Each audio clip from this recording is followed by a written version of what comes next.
the future entrepreneurs who are sitting right there and the existing ones who are into the gear industry and they want to scale up their businesses.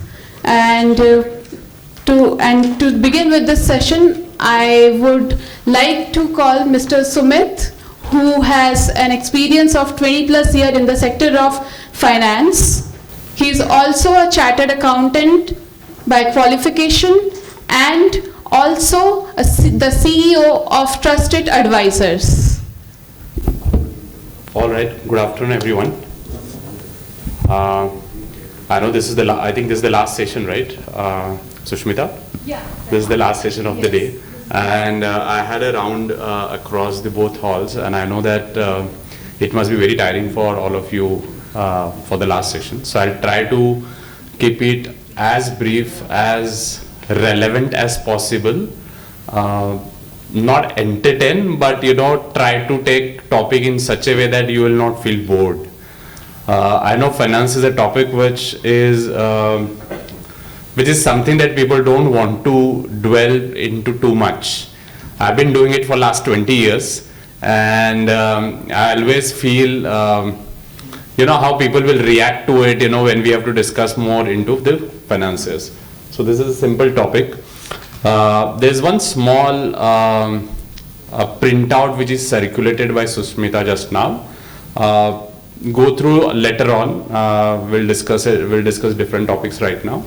But those are very relevant points that I want to raise, in our discussion. Let me ask you, what is your business? Which business are you in? Just you can randomly tell me. Yeah. I'm in consulting business. Consulting business. Okay. We're doing consulting business. Consulting business. Do you want to slightly add it to it? Yeah, means engineering consulting. Providing engineering solutions to customers. Okay. And that's it. Okay. Engineering services. I think both of you are from the same company or different? No, different. Okay. And Distribution of gearboxes. distribution of gearboxes. So you are you're not manufacturing, but you're distributing. So you're basically tied up with the manufacturer. Okay. Logistics. Okay. Gear manufacturing. Interesting. Design and engineering.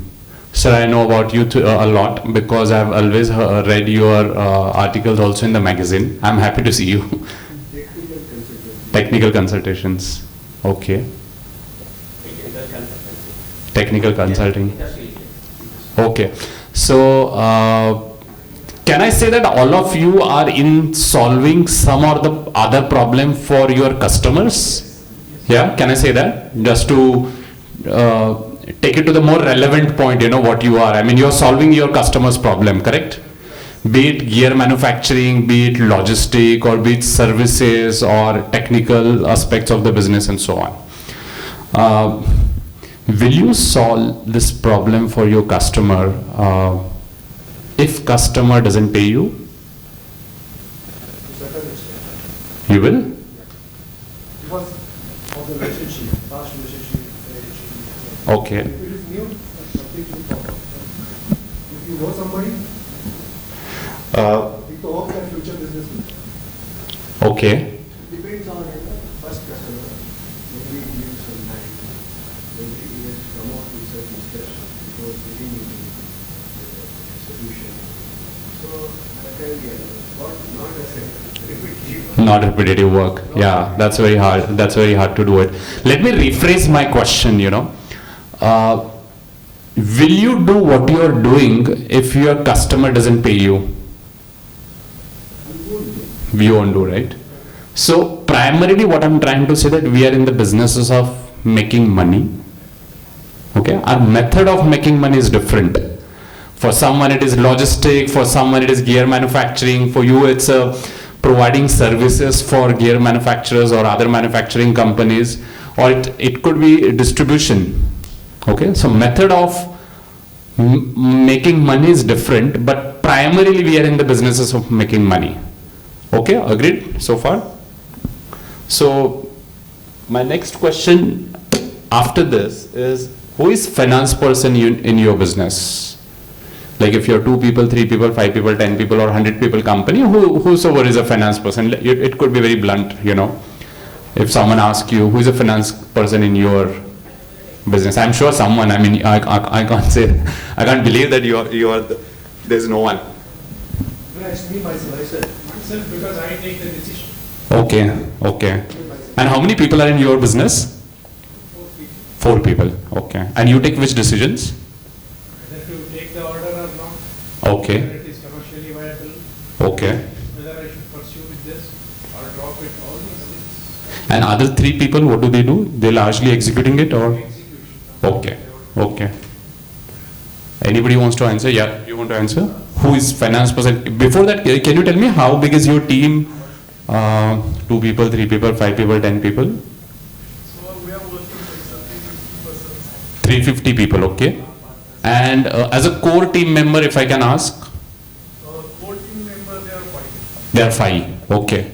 And which are different 5 roles, if you can just say? There is a international finance, national finance, and there is a leasing business, so there is a bank and all. Okay. 4 people, they are taking finance. Okay. And if I have to ask you, who is a finance person in your business? So from my side, it will be a salesperson. Salesperson, okay. What about you? You are into gear manufacturing, so I think you would also have a fairly large team, 50 people or 30 people, 40 people? 100 people, okay. And how many core team members? 8. Okay. Who is a finance person in your? You are the one. Owner. Okay. Anybody wants to answer this? In my case, it's altogether different. Okay. From ordering to invoicing, everything from that. Okay. The single person presidency. Okay. Yeah, there are consulting organizations which are very few. Like for example, even in my case, we are a small team because that's the nature of business. That's how it works. But definitely needs scaling up this golden business, but at present single person. Yeah. Handling everything. Okay. So those who are one company, 1%, 2%, for them this question, for them the answering this question is quite easy, you know. But somebody who has larger team like 100 people, 300 people, and who have core team members, you know, who have like 5 people, 6 people looking, and each one of them is responsible for one unique aspect of the business. That's how we call it as core team, right? For them, this answering this question will become very relevant. And let me ask you another question for that. Your salesperson, you know, especially gear manufacturing company can relate to me very easily. So what's your name? Omkar. So Omkar, if your salesperson decides that steel prices are going to increase, you know, in coming weeks or days, for whatever reason, including international market, and he says that, okay, let's stock more for 2-3 months of requirement, because then we'll benefit. Does this have financial impact? Does this decision have a financial impact? Yeah. At the same time, someone from your marketing person or customer service person says that, okay, we are getting another new order, okay, and on which we are not going to make our usual profit margins, but order is huge, so we can make something like 8 to 10% of EBITDA, and you're deciding that you want to go ahead, or you're discussing what to do, or that customer service person is suggesting that this is a good decision. Does this have a financial impact? Yeah. Even in your core team members, if it's usually 100 people, 300 people, you know, and your HR person says that, okay, I want to hire this new candidate because it's important to scale the business, and let's give this person a joining bonus of 1 lakh rupees. Quite possible, right? I'm not sure whether how much it is possible in manufacturing company, but I've seen it is possible, right? That HR manager says that, okay, let's give him 1 lakh rupees as a joining bonus. Does this have impact on finances of the business? Yeah. Very large impact. So any decision that has an impact on your finances is a financial decision, and the person who is taking that decision, a person who is involved in the process of taking that decision, is also a finance person. So it's not just one finance head, like somebody handling exam or somebody who's handling customer. All those core people, 5 people, 6 people, or usually top 10 people of the company are finance people. Because even if they don't take their decisions, they are in the process of making decisions. They will influence you while you or somebody as an owner will take the decisions. So that entire core team is actually a finance person. Many times it happens that, okay, when I discuss this with company, I take finance for non-finance, romance with finance kind of a workshop with companies. And the founder says that, no, I'm an engineering person. I don't understand anything about finance. For that, my CA is there, he understands. But this is where I fail to disagree, that because everything that you do, even in the engineering, even in the gear manufacturing or design, has a financial impact.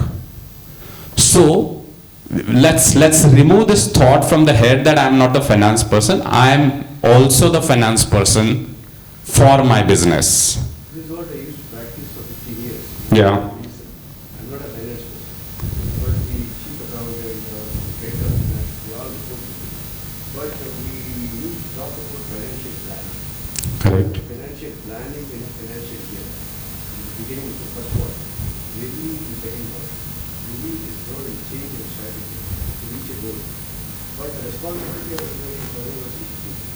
So therefore, as you asked a question few minutes ago, whether the material is required or not, I sit with a person or party, for example, we used to import to UK. The company is the Indian university. We have a discussion.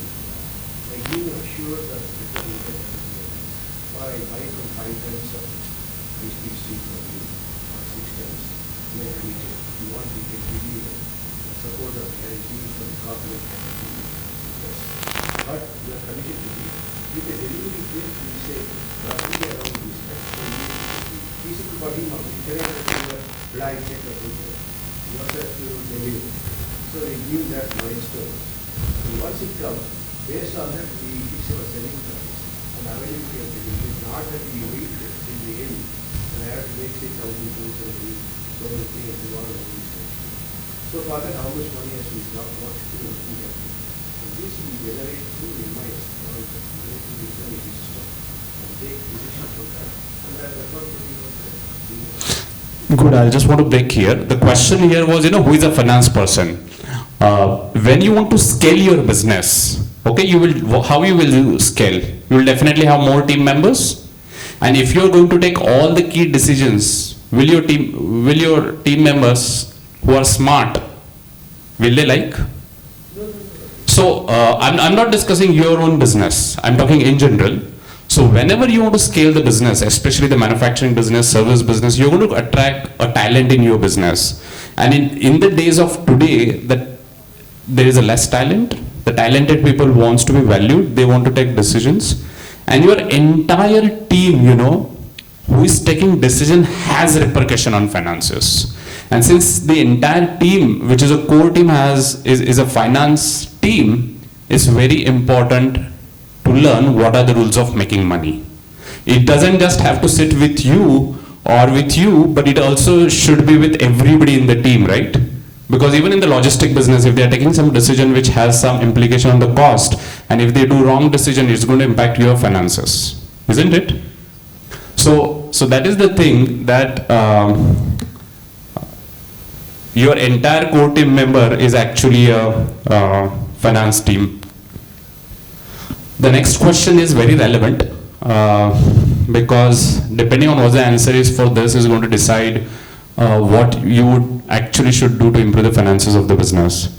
Do you really want to scale the business and generate more profits? Because there are some businesses, I've been doing this for many years now. This is my 21st year after my CA. I cleared in 2003. There are some businesses who are very happy in what they're doing, and they are like, they don't want to grow, they don't want to, and that's absolutely fine with them because they're really doing a good business, profitable business, generated over the period of a couple of decades. For them, the thinking could be very different, but somebody like us, do you really want to scale the business and generate more profits? You don't need to answer this question to me, but I just want you to think on this. And then, The most important why. Especially in your business, logistic business, if you don't grow continuously, your cost pressure is going to grow. Of course, if your cost pressure is going to grow, you're going to pass this cost to customer and customers won't like it, right? I know one gear manufacturing company which is of 500 crore who didn't grow in last 2 to 3 years, which is very unheard, right? In the last, everything if you see after the COVID, all the gear manufacturing companies have exploded. Turnover by 20, 25, 30, 35, even 50%. But this particular company has not grown. And I'm helping them to do better business and improve financials. And what the problem happens, if you don't grow in a couple of years, for whatever reasons, there is always a cost pressure. Your costs are increasing. You would have seen in last couple of years, the electricity rates have increased in Pune, right? It has impacted manufacturing. The salaries will always increase. Will have impact. So your cost will keep increasing, but since your turnover is not increasing, your profit will start decreasing. And will that be a good situation? Absolutely not. So most of the people want to avoid this as well. And therefore this why is very important. Because if you know your why, it is very important, or at least your team will be aligned to solve this puzzle for you. Okay, in today's session, we'll just take top 10 questions that you or your core team members should. Sushmita, do you have more papers just to give them? I know. Yeah. So these are the top 10 questions that your core team must answer if you're serious about scaling business profitably. Okay, and we'll go through this question.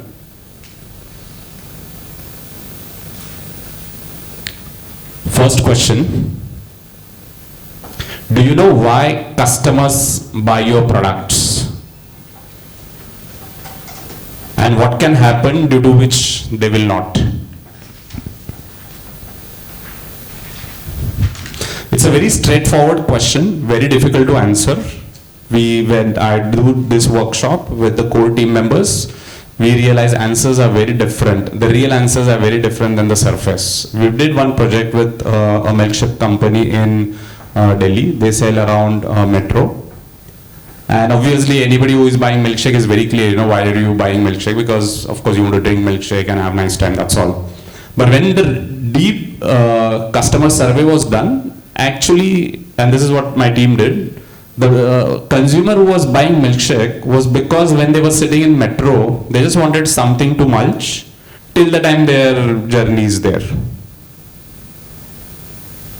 So what this company smartly did afterwards, to make sure this journey, for their entire journey, this milkshake is available with them, they reduced the size of the straw. So earlier people who were not buying the products, they found it interesting. People who were a little fickle, that okay, kabhi liya, kabhi nahi liya, because they did not have product satisfaction throughout their journey, they stick to the product. They did not come out of the product. So both of this got solved when they knew why customer is buying their products.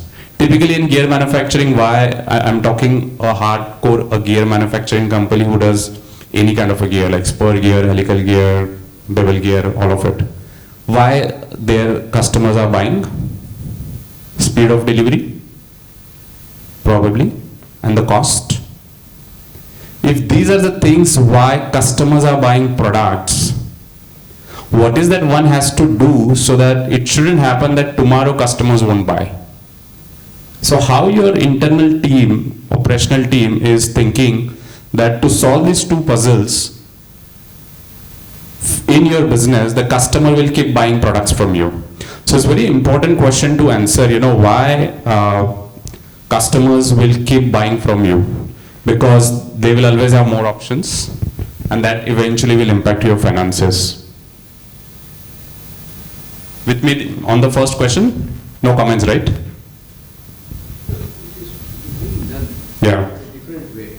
There is a method what we say, it is not only your forecast.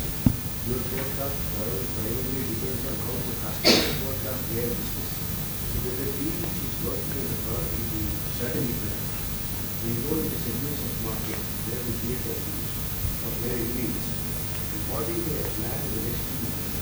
How the company is. So I have seen. How we take a master plan. Correct. Budget. So I know some of people sitting here. I know most of the plans which comes from sales. It's not that they have to be blamed, because it varies actual versus your plan, because the market is dynamic. The market is dynamic. Nobody will be able to produce. But this is not that question. The question is why your customer will buy from you. Why? And what is that will happen when your customer will stop buying from you? This is a question that you don't need to answer right now, but this is a very, very important question that you need to address as a part of your operational team. Because if you don't have right answers for this, your team is going to drive each other in a different direction. Okay? Which will impact your finances.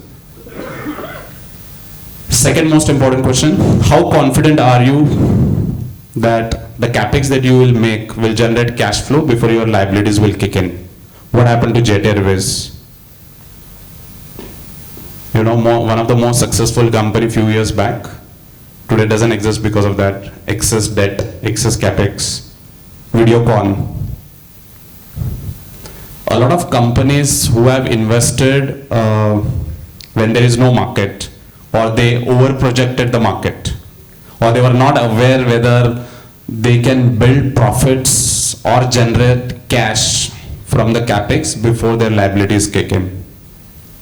And eventually they are out of the business. Many businesses which are successful today, we talk, you don't know after 5 years what will happen. And this is one of the very, very important reason why businesses fall into debt trap and their finances are impacted.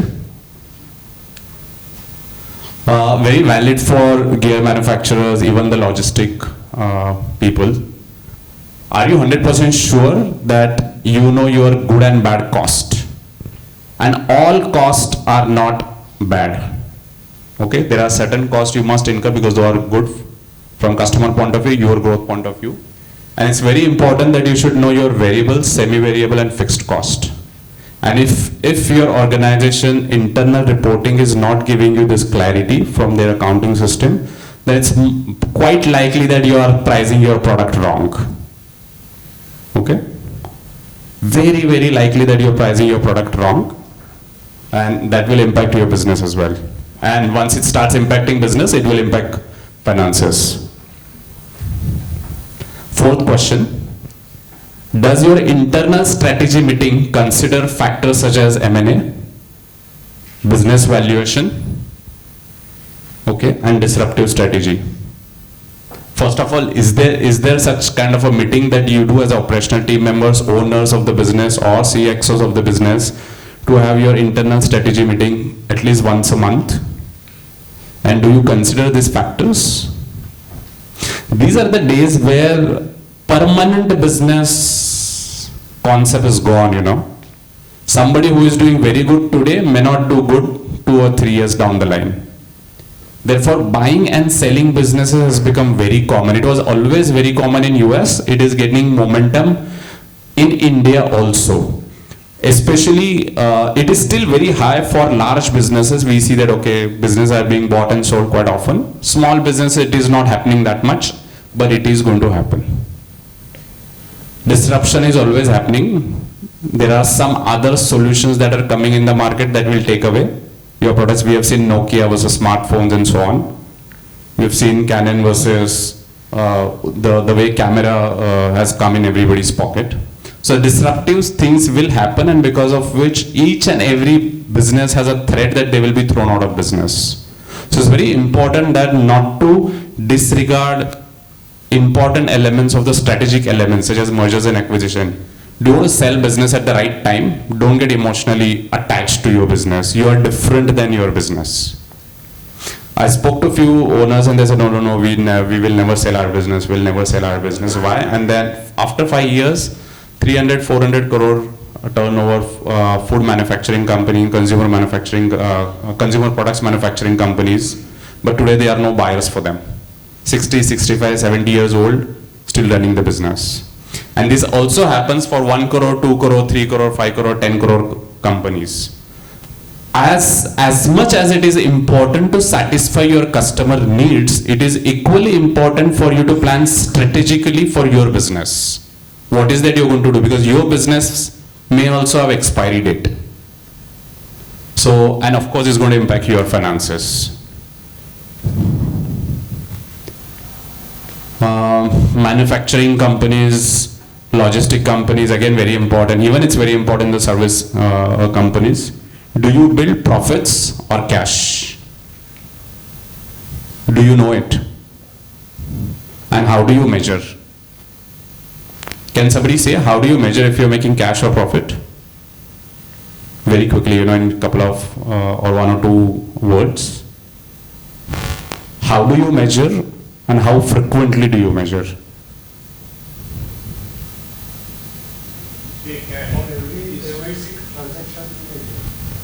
No, as a business, you can't see each transaction. Obviously, you will know that how much cash you're making, how much, because there's invoice value. But then there are lots of transactions where you're paying salaries, you're paying other expenses. So you need to know at the end of the month or a period whether you made profit or loss, or whether you made cash. Sorry? I'll go by EBITDA. Well, EBITDA gives you a lot of things before interest. I can take interest, I can also take the So, yeah, so the best thing to understand whether you are making cash or not. So profit you will understand. After EBITDA you will take out the interest, tax, depreciation, the net profit before tax, and then you will calculate profit. Okay, that is what you will get from profit and loss account. Clear? But that is not important. I mean, that is important, but more important is cash, because there are not even bank, because there are high possibilities that you are making profits, but you are not making cash. There's no liquidity. Does it happen in the business? Most of the time it happens in business. I know it. We fight for working capital management. Why does it happen? And the moment you make profit, what happens? The moment you make profit, what happens? No. The moment you make profit, what happens? First thing. The moment you make profits, the government comes to you for their share. Profit before tax 100 रुपए का, तो उसमें से 20% 25% देना पड़ता है ना उनको. The government will come for their share. The moment you are doing profits, whether you make cash or not, they don't care. बराबर है? You have to pay the advance taxes across. It will happen that you don't have cash in the business. Theoretically, in your profit and loss account, you have made the profits. What happens? One more thing. The moment you have made profits, there are high chances that your OT or your HR people will come that, okay, we have to incentivize our people. Okay? Whether you make cash or not.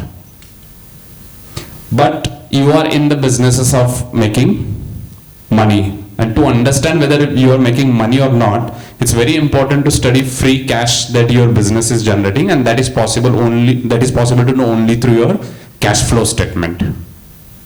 Even if you go through on a monthly basis, fine. I've seen most of the people don't do it. Most of the businesses don't do it. Few years back, government made it mandatory to prepare such statement, and there was a whole cry from the industry that why such statement is needed. It is needed for your benefit. It is not needed for the government's benefit.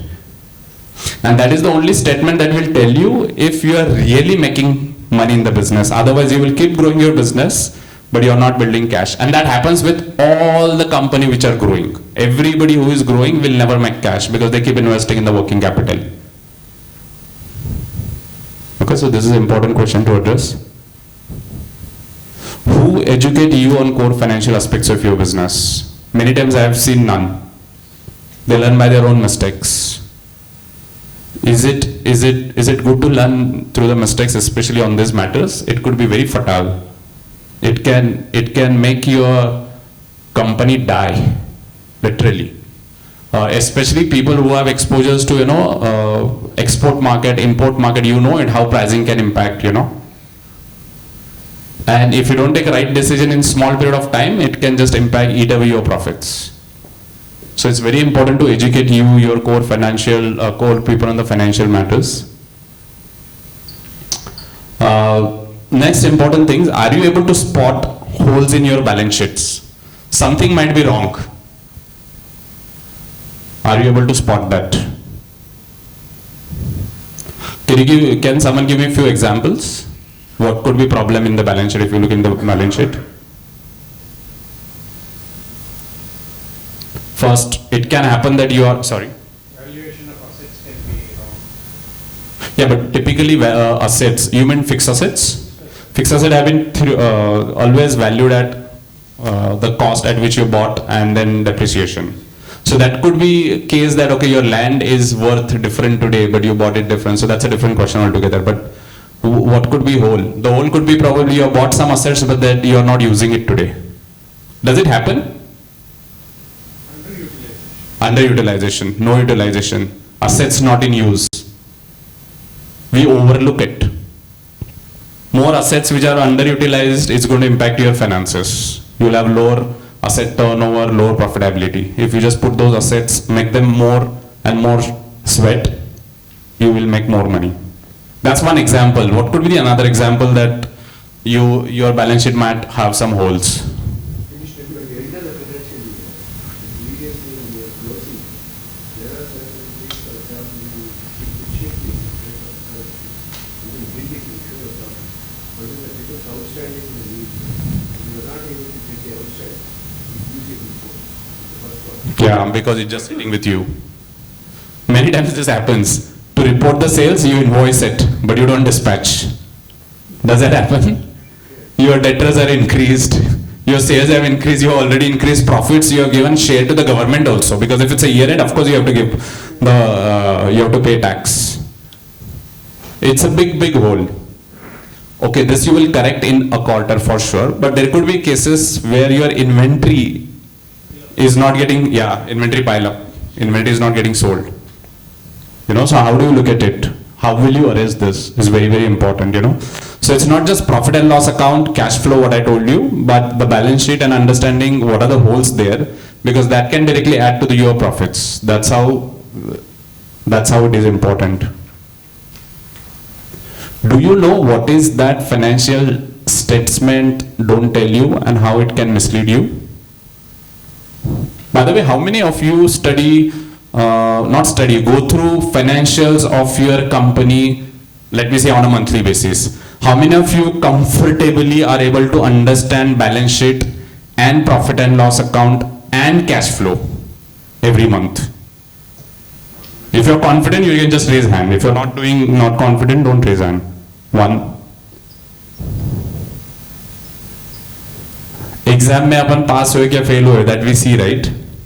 So that's the result that is very important to see. We cannot overlook it.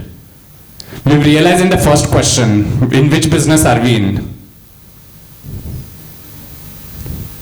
In which business are we in? Making money, right? If you're in the business of making money, our method of earning money is different. For someone it's a gear manufacturing, logistics, service providing, engineering service provided. But if you're in the business of making money and if you're not studying it, isn't that a big thing to correct? Never tell you. And it is very important that you should know. Financial statements that I mentioned, cash flow, balance sheet and profit and loss account is the end result. Correct? After the transactions have happened, the transactions are booked in accounting and the end result comes in the statements. But what impacts your business is actually input. What will impact your finances of the business in coming months, quarters or years is input. So typically if it's a gear manufacturing company, how many number of parts that you are implementing or your engineering team is implementing is a very important statistic to track. How many new inquiries you are getting, how many new RFQs you are getting, how many new orders you are getting. There are lots of such things that your financial statements won't tell you, but your MIS needs to tell you. So your MIS need to have your inputs. So somebody who is into the sales, how many sales calls have been done on a daily basis, or which companies that have been targeted. So all these informations will not come from financial statements, but if you don't look at it, it's going to impact your finances. Similarly, what can mislead you? financial statements can mislead you. Financial statements doesn't give ratios, okay? You need to calculate ratios. Unfortunately, we had only 45 minutes for this session. So I need to really think for a long period of time, what exactly I should talk, because I cannot talk the entire CA curriculum which I've studied for 4 years or entire work that I've done for last 20 years and just condense into 45 minutes. So I've tried to restrict and ask relevant questions which can take you to improve finances of your business. So when you do balance sheet, profit and loss account, cash flow, you may not be able to understand it as is. The ratios will help you to understand it. So that's very important for you to know. And compare it from one quarter to the another quarter or one period to the another period. Most important, can your team be pessimistic in short term and optimistic in long term? And how? If your team is not paranoid, and especially those who have a large team, 100, 300, 500, 700, 1000 people, this is very, very important for them. If in operations, if team is paranoid, absolutely okay, doesn't matter, because that's how the operation works and that's how I've seen it everywhere. They need to be very, very pessimistic for short term. What is that thing can go wrong, and if they go on plucking that, things will go smooth. Obviously everyone needs to be very optimistic in the long run, that is fine. But if they are not able to correct what things can go wrong in the short term, it is going to impact their finances a lot. Especially those who are thinking to scale up their business, add more and more team members. If their team members are also not thinking like this, it will be very difficult for you to scale the business. And of course, it's going to impact your finances. And the last and the most important, do you know role of governance? Okay? Do you know role of governance to scale the profitability and business? What is governance, Anybody wants to say? So, imagine a situation where one person has started a company, he has a small team, 1, 2, 3, 4, 5 people, and they are working now, doing good, and now they've started expanding their team, right? Buying more machines, getting more customers, getting into other businesses. How they will do it? Of course, they need to add more and more members. Unless and until they make sure, who builds the company? What is company at the end of the day? Absolutely right. It is people. Whatever you do is basically with the people, right? So if you want to build business, you need to have a skill of building the people, building team, and they can be built only if you have a sound governance. And what could be the different part of governance depending on the size of the business? I know here there are micro businesses, here there are some large businesses, but depending on the size of the businesses, purpose of the business should be very well defined, so that not only you but everybody in the team understand what exactly you're doing and why. Afterwards, team culture. Most of the time I've seen the team culture is just sitting on the wall and nobody follows it. Nobody knows what is the culture of the team, what is the culture of the company. So these are what are the core policies and procedures of the company that are not known. Therefore, people are confused, or people are afraid of taking wrong decisions. People are afraid of taking decisions because they feel that they might fail, or they don't know what decisions that they can take, what decisions they cannot take. They don't know where they have a freedom. They don't know where they have a power. So all these things, policies, procedures, everything, which is very important, and this has a direct impact on the profits of the business. So I felt, with this we will at least talk few relevant points what could have an impact on the business. I think that was a small note from my side, but if there are any questions we can discuss.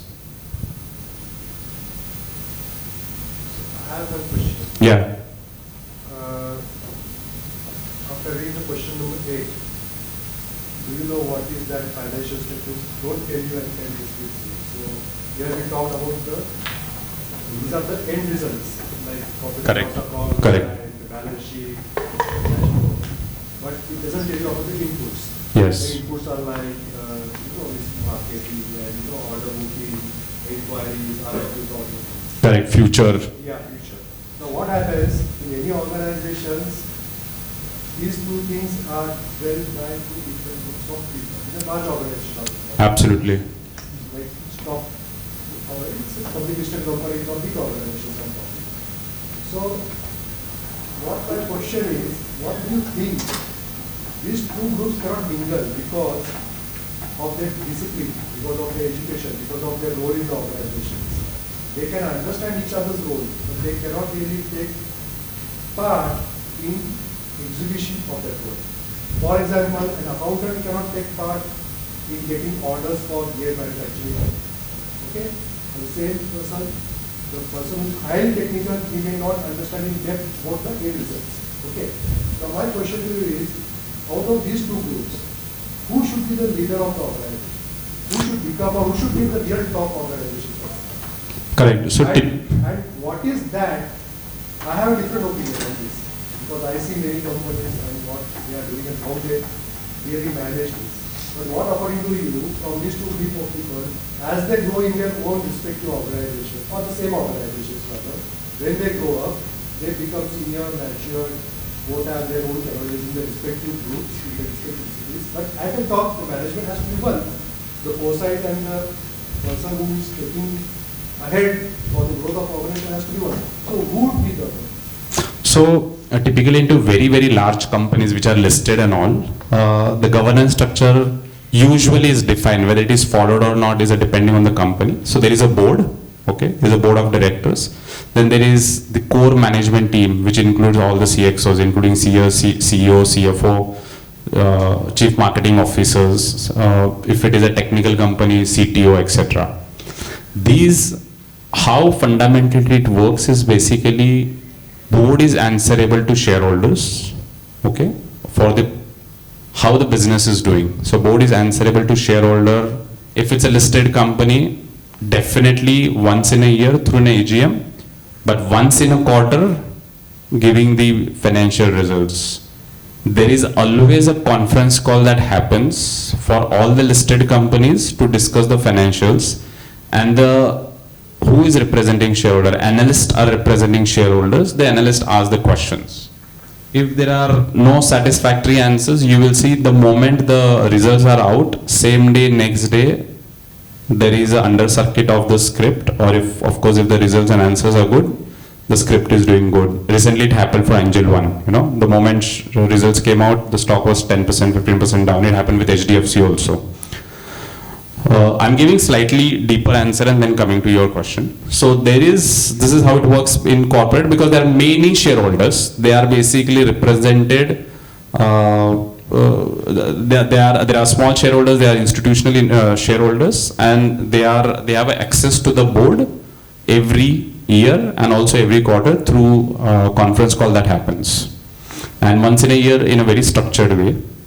Now board is responsible to answer. Many times board gives this power down to the management. CEO is also part of the board members and so on, and then CEO pulls in his entire core team for this.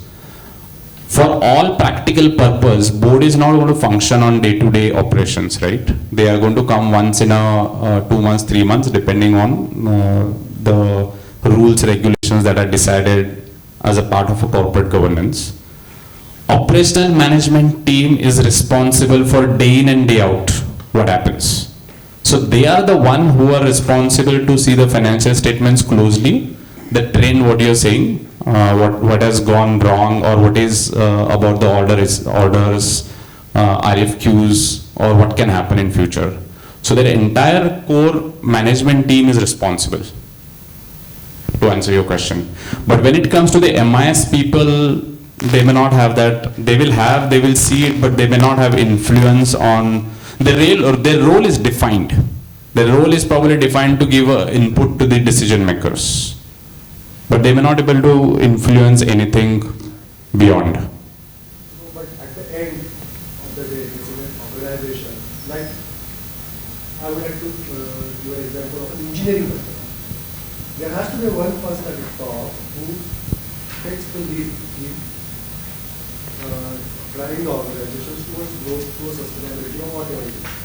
So from these two groups, I feel, according to me, All these statements are important, no doubt. That decides, that tells you the result. But according to me, an engineering guy who is where the basis of business lies, where the foundation of the business lies, he should also understand these aspects also. But from that group, somebody has to propel the company forward. If the other guy happens from the accounting side or commercial side, there would be a mismatch of thought processes and the culture further what it develops between the working people and those people. And that happens in many of the Indian businesses right now. That's the operation. Yeah, that's Because true. what happens, see, it's not I'm against the people who are dealing with the money, the accounts of finances or of an organization. But an engineering organization has to have a leader from an engineering side and from the commercial side. So, And when commercial side has, commercial guy is taking the leadership of an organization, I see how the companies, we start talking about that company, the culture, the iteration, attrition rate and all that increases. This has been, last decade or two has been increasing. So first of all, when we look at the marketplace, okay, when we look at the overall market, we know that there are tons and tons of companies, they are not doing good. Correct? You are with me? There are tons and tons of companies who are not doing good. Whether it's financially, whether it's product-wise, future-wise, there are lots of those companies. Does that mean that everything that we talk is being followed by everybody? No, it's not being followed by everybody for whatever reasons. There is a misfit, as you rightly said. Somebody who is leading the organization is not the right person to lead the organization. Usually it is observed that if it's an engineering company, the CEO is also with the engineering background. I have always observed that. It's not usually the commercial person who will influence the business. The commercial person probably can sit on the board, or maybe they will have the commercial roles such as a CFO and all. Commercial influence, commercial person influence and increase nowadays. Yes, and that is the reason, because of the personal dilemmas. The engineering, at the end what happens, that's the first question what we went through. Which business are you in? Unless until your engineering head also gets in the shoes of making money, he will never be at the level to defend or argue in front of a commercial guy.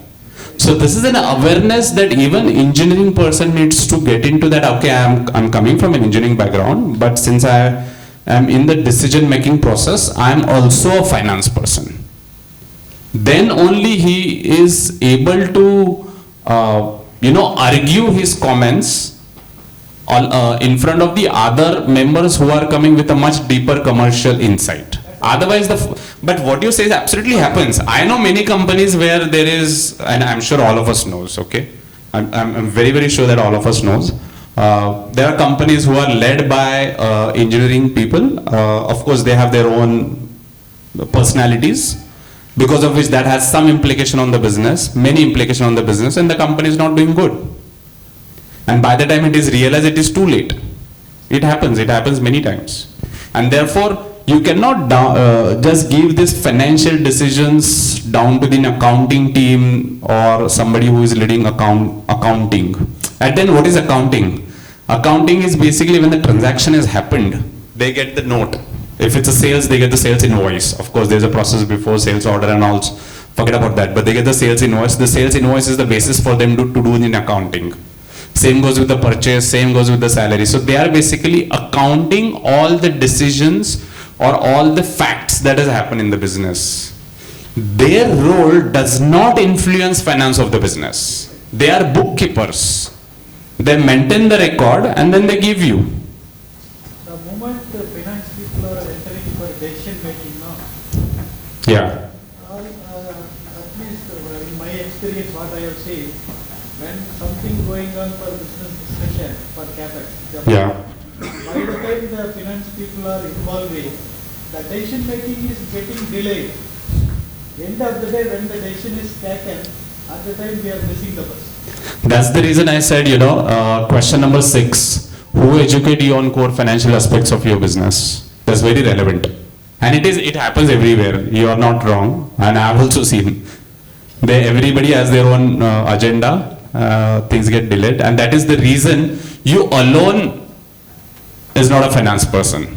Your entire core team is a finance person, and you have to take all of them along. Then only this will happen together. I think with this I will end my session. I'm not sure if there is a next session here, but I think we are just finished with the 45 minutes. This is the last thing. Okay. There is one question about the credit. Nowadays, everyone taking a 30 days limit. It will go to second bucket 90 days or 20 to 20. After 220 days, they just giving us money. End of the day, we say that we get the margin of the small margin. Within 20 days, we vanish all the things. Again, we can get the money to the customer. So the customer is enjoying our money like a bank as it is. Yeah. Yes. Because their core team member is financially literate, so they are taking your advantage. I mean, you need to defend this position, of course, that happens. And second thing is governance. There is a salesperson also attached with the company, you say. So how you can say the governance is like you can also ask question to salesperson, how many calls and so how you can rate that? Yeah, if your core member is also working in another company, of course, it's a core governance issue, right? For practical reason, you might have done it because you don't have a talent, you wanted to fill a gap. But in the long run, it is going to question governance of the company. So it's very important to define governance. It can impact on functioning of the business. Your other people in the organization will take it as a very negatively. It will have a far repercussions, I personally feel. I mean, without knowing too much into it, somewhere you need to solve that. But if your customer does not pay in 30 days, maybe 45 days or something, I have practiced it and I know the situation, how bad it is. But at that time, if you get into one-to-one person either and explain to him either in phone or meet him, this is what the situation is be like. Yeah, but that So- problem is also sorted out It now. works. MSME, you are saying? Yeah, so MSME 45 days, but 45 days, yeah. so there are lots of things how this can be done. I had to respect for the 45 minutes, but otherwise when we talk at a quite length, of course we speak on working capital management. Besides this 45 days, there are lots of things that can be done to make sure that you get money at the right time. Okay. That's all from my side. I hope you enjoyed the session. I wanted to keep it brief. I wanted to arouse curiosity in your mind that you will take home, that you will take it to work, that it's not just you or one person is a finance person in your team. It's the entire core team member is a finance person. It's a process. It will not happen in a day or two. It's a gradual process by which you will take your team up and grow as more profitably as possible. And as come to and part of the show as much as possible every year. But it's a very interesting subject. In fact. Yes. And then you will also evolve yourself along Correct. with the time. You keep changing. Correct. All right, thank you. Thank you so much, Mr. Sumit. It was really an interactive session, so many questions, thought-provoking and insightful as well. I would like to call Mr. Senilvaraj to present a moment of gesture. I would request Mr. Sumit to be here. क्या बात है?